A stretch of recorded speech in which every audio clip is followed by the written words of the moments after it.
नित्यानंद और एक south Indian actress Ranjita की अश्लील वीडियो रिकॉर्डिंग्स सन टीवी पर टेलीकास्ट की। जय हिंद। तो आज आप सुनने वाले ऐसे बाबा के बारे में जिसने दान दक्षिणा लेकर अपना खुद का एक देश बना दिया, जो कि खुद को इंसान नहीं भगवान शिव का अवतार बताता है। और बाबा जी के पास तो 2 गिनीज वर्ल्ड ऑफ रिकॉर्ड भी है, एक सबसे बड़ी रस्सी योग कक्षा के लिए तो दूसरा सबसे बड़ी पोल योग के लिए। शायद इसी वजह से बाबा का कहना है कि वो अपनी आंखें बंद करके सब कुछ देख सकते हैं, लेकिन खुद का एमएमएस बनते हुए नहीं देख पाए।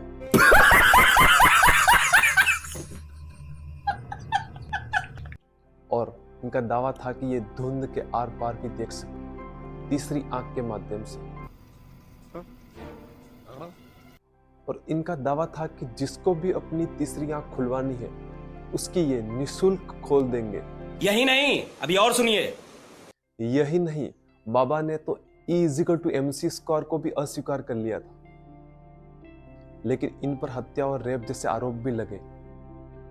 और इस महान हस्ती का नाम है नित्यानंद, जिसको आप में से काफी लोग पहले से जानते होंगे।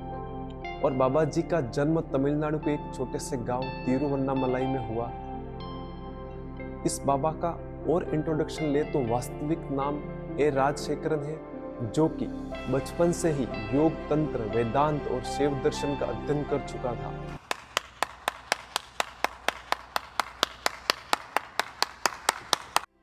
और कहा जाता है कि बाबा जी ने मैकेनिकल इंजीनियर में डिप्लोमा भी किया है, जिसको बाद में फर्जी बताया गया। 50 बार बोल रहे हैं, पढ़ने निकले वाले छात्रों को राजनीति से दूर रहना चाहिए। अबे पढ़ाई लिखाई में ध्यान लगाओ, IAS बनो और देश को तो इतना पढ़ने के बाद अब ये करेंगे तंत्र मंत्र जादू, अरे लोगों को भ्रमित करके। बड़ा हरामी हो बेटा। तो सुनिए, इनकी जन्म तारीख भी विवादित है। अमेरिका का वीजा लेते समय इन्होंने 13 मार्च 1970 बताया, जबकि कर्नाटक हाई कोर्ट में 1 जनवरी 1978 बताया। इनका दावा था कि अगर वह चाहे तो सूरज कुछ देर बाद निकलेगा। ऐसे तो नहीं होता है। और इनका कहना था कि इन्होंने एक बार सूरज को 40 मिनट तक रोक कर रखा था। ओ भाई, मारो मुझे, मारो मारो मुझे, मारो मारो। नहीं, ये मजाक हो रहा है, एक सेकंड यार, मजाक हो। शायद इसी वजह से इनकी जिंदगी में अंधकार छा गया। अभी मजा आएगा ना भिड़ो। जब 2010 में दक्षिण भारत की एक मीडिया चैनल ने एक अभिनेत्री के साथ आपत्तिजनक अवस्था में वीडियो जारी किया। वी ने नित्यानंद और एक साउथ इंडियन एक्ट्रेस रंजीता। वह क्या सीन है? और ताज्जुब की बात यह है कि वह अभिनेत्री इनकी शिष्या थी।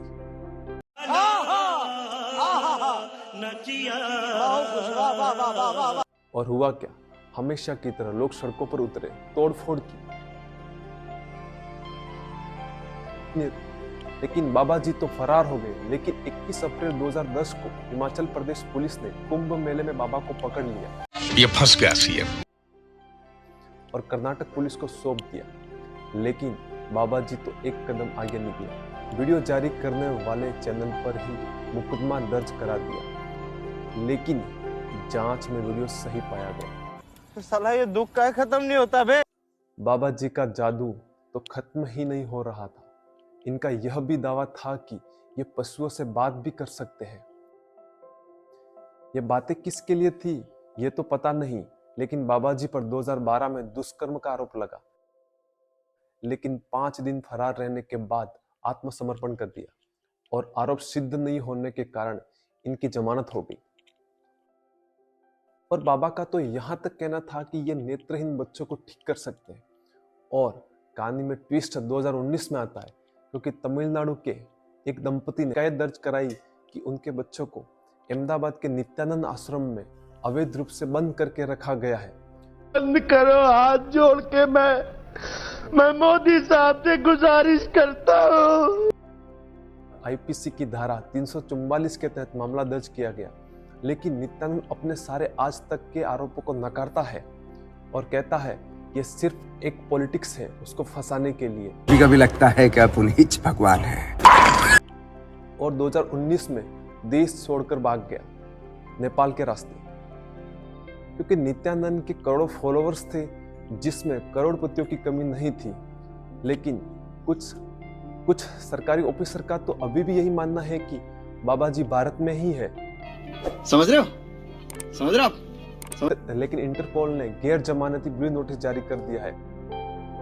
लेकिन असली कहानी की शुरुआत तो तब हुई जब बाबा 2.0 बन चुके थे। तो चलिए शुरू करते हैं। क्योंकि बाबा ने दक्षिण अमेरिकी कॉन्टिनेंट के आसपास एक टापू खरीदा और अपना खुद का देश कैलासा बना दिया, जिसकी अपनी खुद की मुद्रा है, झंडा है, बैंक है, पासपोर्ट है, सब कुछ है। और बाबा भी है, और बाबा जैसे लोग भी है वहां पे। कौन है ये लोग? कहां से आते हैं? यही नहीं, बाबा ने तो यूनाइटेड नेशन को लेटर लिखकर अपने देश को मान्यता देने की बात भी कर चुका है।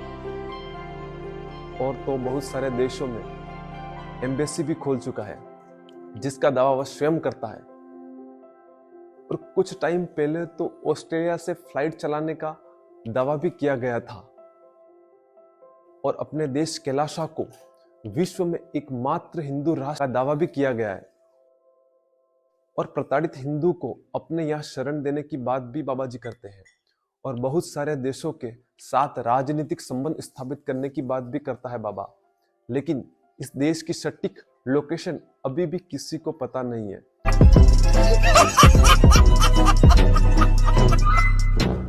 और तो बाबा जी का देश है, कुछ तो यूनिक होगा ही। तो बाबा जी का कहना है वो अपने देश में लोगों को आध्यात्मिक नागरिकता देंगे। शाबाश बेटा, बहुत बढ़िया। और यही नहीं, बाबा अपने देश की विशेषता बताते हुए खुद की विशेषता बताते हैं कि इन्होंने 12 साल की उम्र में शक्तिशाली आध्यात्मिक अनुभव किए थे और मात्र 22 साल की उम्र में संपूर्ण ज्ञान प्राप्त कर लिया था। गजब बेइज्जती है। और बाबा जी का कहना है विश्व के कल्याण के लिए इन्होंने दुनिया भर में बहुत सारे आश्रम और मंदिर बनाए हैं। और इनका कहना है कि मेरे करोड़ों शिष्य हैं। मैं क्या करूं फिर, जॉब छोड़ दूं? शायद इसी वजह से कभी इनको अमेरिका के फ्लोरिडा स्थित हिंदू विश्वविद्यालय का अध्यक्ष बनाया गया था और ब्रिटेन के द्वारा इनको चीफ गेस्ट के रूप में इनवाइट भी किया गया था। इसी वजह से कुछ पत्रिका द्वारा तो इन्हें 100 सबसे आध्यात्मिक रूप से प्रभावशाली जीवित लोगों में से एक के रूप में मान्यता दी थी। बाबा जी ने कहा था ये सिर्फ एक पॉलिटिक्स है। उसी गंदी पॉलिटिक्स की वजह से आज बाबा जी के पास अपना खुद का एक देश है और वो वहां सुरक्षित है। समझ रहे हो ना? यही नहीं, बाबा जी का तो यहाँ तक कहना है कि कोरोना खत्म होने के बाद ससम्मान भारत का भ्रमण करेंगे, लेकिन भारत सरकार इनको भगोड़ा घोषित कर चुकी है। जय हिंद। खत्म।